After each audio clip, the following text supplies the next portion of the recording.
दिने दिने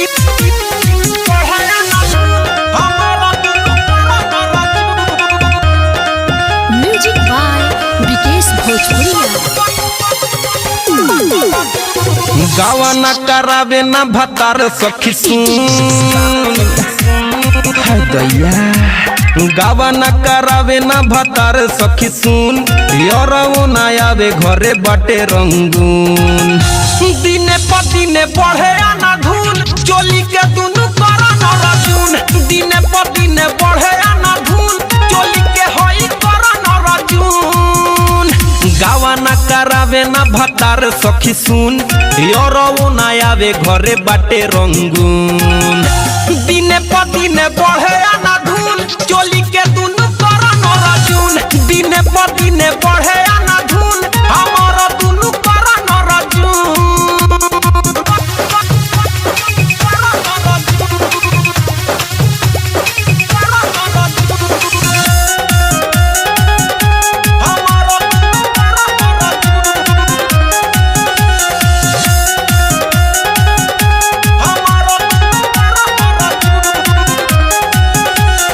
दिने दिने साइजे कर 2 इंच बढ़ता केतना ही लोगवा के नजरी में गड़ता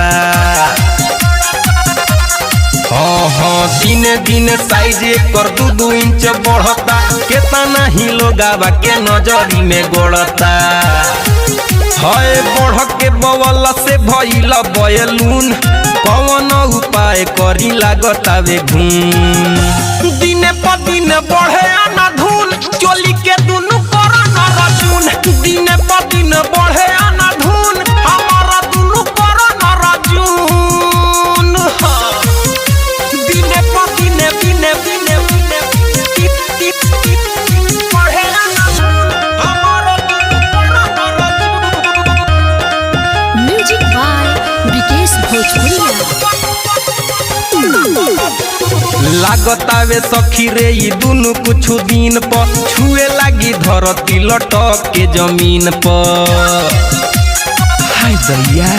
और लागतावे सखी रे ई दुनु कुछ दिन पर छुए लागी धरती लटक के जमीन पर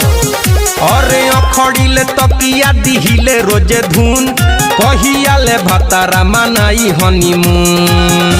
दिने प दिने बढ़े आना धून चोली के दुनु करा न रजून दिने प दिने बढ़े आना धून चोली के होई करा न रजून गावा न करावे न भतार सखी सुन यरऊ न आवे घरे बाटे रंगून दिने प दिने बढ़े आना धून चोली के दुनु करा न रजून दिने प दिने बढ़े आना धून चोली के होई करा न रजून हाय रे हमर करण अर्जुन।